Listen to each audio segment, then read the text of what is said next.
Assalamualaikum warahmatullahi wabarakatuh. Di sesi ini kita masih membahas seputar pengumuman seleksi ASN P3K tahun 2022. Berdasarkan jadwal pengumuman seleksi di tanggal 25 Oktober 2022 dan progresnya, hari ini adalah jadwal pembukaan P3K 2022.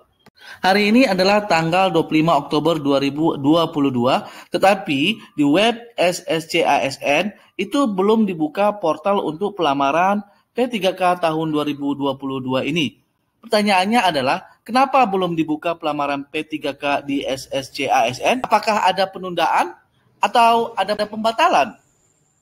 Simak videonya sampai tuntas. Bapak Ibu yang baru menemukan channel Mahadi Kesuma Rambe ini, silakan ditonton videonya. Saya meminta agar channel ini berkembang dan saya semangat membuat konten-konten seputar perkembangan Bapak pendidikan. Ibu dapat meng-subscribe, like videonya, dan jangan lupa berikan jejak dengan mengkomen. Dan klik loncengnya agar Bapak Ibu mendapatkan updatean terbaru yang kami berikan. Terima kasih sebelumnya saya ucapkan. Berdasarkan pengalaman pembukaan P3K di tahun 2021, sebelum hari H, itu diadakannya konferensi pers virtual pembukaan seleksi ASN pada tahun 2021. Nah, di tahun 2022 ini, belum adanya konferensi pers yang dilakukan oleh panitia tentang pembukaan seleksi ASN pada tahun ini, yaitu tahun 2021. Pertanyaan besar bagi kita, kenapa? Apakah ada sesuatu yang harus dipersiapkan oleh panitia lagi? Informasi yang diterima dari panitia yaitu mempertanyakan tentang kenapa belum ada konferensi pers, apakah ada penundaan, karena ini akan menjadi permasalahan di lapangan nantinya ketika tidak diadakannya konferensi pers yang akan dibuka penerimaan P3K tahun 2022 ini.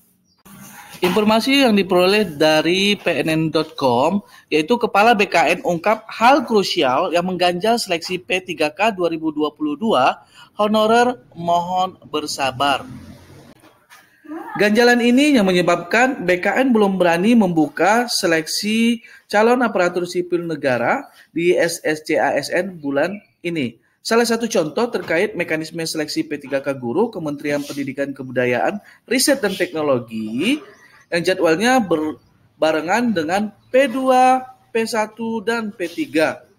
Pertanyaannya, kenapa sih tidak menyelesaikan dahulu yang P1 yang lulus PG? Jangan semuanya diselesaikan tahun ini, seharusnya bertahap, kata Bima sesuai penandatanganan kerjasama BKN dengan Universitas Terbuka. Sekali lagi, ini bukan masalah sistem ya, karena SSCASN sudah lama siap. Kami meminta Kemendikbudristek selesaikan dahulu yang P1 itu, ujar Bima. Hal ini mempertimbangkan jumlah P1 cukup banyak dan harus dipastikan dahulu penempatan mereka baru menyusul kelompok P2, P3, dan pelamar umum. Bima menegaskan banyak Pemda yang tidak tahu posisi Dapodik, sehingga terlalu beresiko jika P2 dan P3 langsung diikutsertakan bersama-sama dengan guru lulusan PG. Dan menilai alangkah bijaknya bila guru P1 diamankan dahulu posisinya sebab mereka 2 kali ikut tes P3K.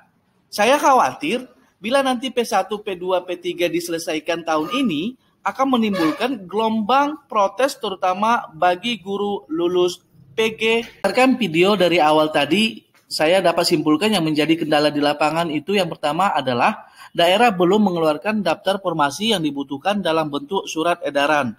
Terus yang kedua adalah jadwal pendaftaran serentak antara P1, P2, P3, dan pelamar umum, bagaimana P1 belum ada penempatan.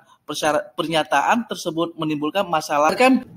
Berdasarkan informasi dari web pendataan guru, disebutkan jika pada seleksi ini masih tersedia formasi, maka dibuka untuk seleksi selanjutnya. Sedangkan pada pengumuman seleksi disebutkan adalah P1, P2, P3 merupakan di hari yang sama akan melakukan pendaftaran dan pemilihan formasi. Ini antara alur dan pengumuman seleksi masih belum sinkron. Demikian informasi perkembangan pelamaran P3K 25 Oktober tahun 2022.